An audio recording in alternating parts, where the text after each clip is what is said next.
আসসালামু আলাইকুম গাইস, কি অবস্থা সবার? আজ আমি আপনাদের সাথে কথা বলবো একটি অ্যামেজিং অ্যাপ নিয়ে।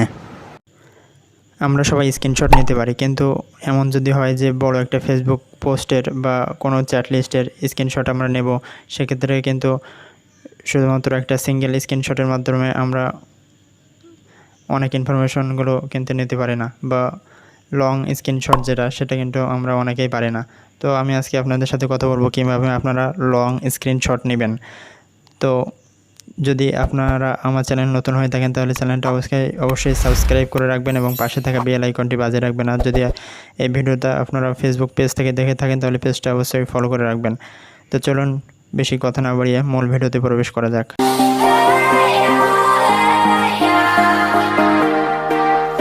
তো আপনারা দেখতে পাচ্ছেন আমার ইউটিউব স্টুডিও থেকে এই লং স্ক্রিনশটটা দেওয়া। এখানে কিন্তু আমি আজ পর্যন্ত যে কয়টি ভিডিও আপলোড করেছি সবগুলো ভিডিও এখানে শো করছে, কিন্তু আপনারা সিঙ্গেল একটা স্ক্রিনশটের মাধ্যমে কিন্তু এটা নিতে পারবেন না। এটা লং স্ক্রিনশটের মাধ্যমে নেওয়া। সাধারণত রিয়েলমি বা শাওমি ফোনে বা অধিকাংশ দামি ফোনগুলোতেই এই ধরনের সুবিধা থাকে, কোনো অ্যাপ ছাড়াই আপনারা লং স্ক্রিনশট নিতে পারবেন। আর যাদের ফোনে লং স্ক্রিনশট সাধারণভাবে নিতে পারেন না, তাদের ক্ষেত্রে আমি দেখাবো কীভাবে অ্যাপের মাধ্যমে লং স্ক্রিনশট নেবেন।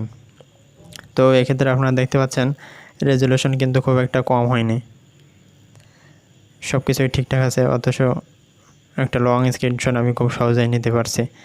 তো আমি দেখাই প্রথমে যে অ্যাপ ছাড়া কীভাবে লং স্ক্রিনশট নেবেন।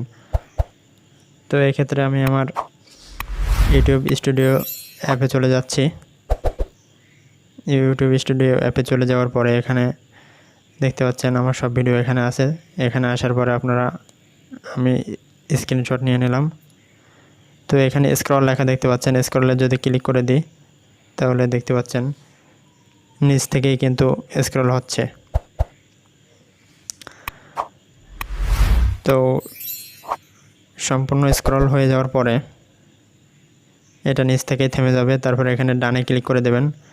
প্রসেসিং হওয়ার পরে এখানে উপরে দেখতে পাচ্ছেন টিক মার্ক, এখানে ক্লিক করে দেবেন। তো আপনারা দেখতে পাচ্ছেন আমার স্ক্রিনশটটি কিন্তু সেভ হয়ে গেছে। আমি যদি গ্যালারিতে যাই তাহলে দেখতে পাবেন স্ক্রিনশটটা সেভ হয়ে গেছে। এই যে আমরা একটু আগে যে স্ক্রিনশটটা নিলাম সেই স্ক্রিনশটটা এই। আর যদি আপনার ফোনে যদি স্ক্রিনশট এনেবল না থাকে তাহলে আপনারা একটা অ্যাপ ডাউনলোড করে নেবেন। সেই অ্যাপটা আমি আপনাদের দেখিয়ে দেব। সেই অ্যাপটা ভিতরে প্রবেশ করার পরে এই ভিডিওটা রেকর্ড করার পর যখন আমি ভিডিওটা এডিট করতে যাব তখন বুঝতে পারলাম যে আমার ভিডিও রেকর্ডারটা পরে কাজ করেনি, অর্থাৎ দুটো অ্যাপ একসাথে কাজ করেনি। সেহেতু আপনাদের বোঝার সুবিধার্থে আমি কিছু স্ক্রিনশট আপনাদের দেখাচ্ছি। এই স্টেপগুলো ফলো করার মাধ্যমে আপনারা ফোনে এই অ্যাপটি ডাউনলোড করার মাধ্যমে এই লং স্ক্রিনশটটি নিতে পারবেন। তো চলুন দেখা যাক। এরকম একটা ইন্টারফেস আসবে। আপনারা নিচের দিকে দেখতে পাচ্ছেন কন্টিনিউ, এই কন্টিনিউতে ক্লিক করে দিবেন। তারপরে এখানে দেখতে পাচ্ছেন ওকে লেখা আছে, ওকেতে ক্লিক করে দেবেন। তারপরে নিচের দিকে দেখতে পাচ্ছেন প্লাস আইকন, এখানে ক্লিক করে দেবেন। তারপর এখানে স্টার্ট নাও আসবে, স্টার্ট নাওতে ক্লিক করে দেবেন। তারপর এখানে ওকে দেখতে পাচ্ছেন, ওকেতে ক্লিক করে দেবেন। তারপর এখানে আবার ওকেতে ক্লিক করে দেবেন।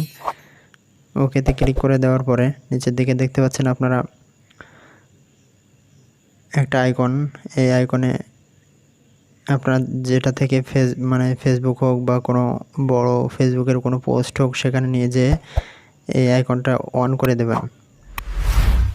আমি আপনাদের দেখাই অন করে দিলে এটা কীরকম দেখাবে। অন করে দিলে এটা এরকম দেখাবে, আর অন ছাড়া এটা এরকম দেখাবে। তো চলুন এই অ্যাপসটা আপনারা কীভাবে ডাউনলোড করবেন সেটা আপনাদের বলে দিই। আপনারা প্লে স্টোরে যাবেন, প্লে স্টোরে গিয়ে সার্চ দিবেন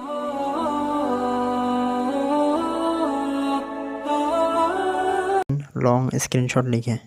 তো এখানে অনেকগুলো অ্যাপই শো করছে। থার্ড যে অ্যাপটা দেখতে পাচ্ছেন এটাই হচ্ছে আমাদের কাঙ্ক্ষিত অ্যাপ। এই অ্যাপটি ডাউনলোড করার মাধ্যমে আপনারা আপনাদের গুরুত্বপূর্ণ লং স্ক্রিনশটগুলো এই অ্যাপস থেকে নিতে পারবেন, এই অ্যাপসটা ইনেবল করার মাধ্যমে। তো এই ছিল আমার আজকের টিউটোরিয়াল। যদি ভিডিওটি ভালো লাগে থাকে তাহলে অবশ্যই আমার ভিডিওতে একটা লাইক দেবেন এবং সাবস্ক্রাইব করে আমাদের পাশে থাকবেন। আল্লাহ হাফেজ।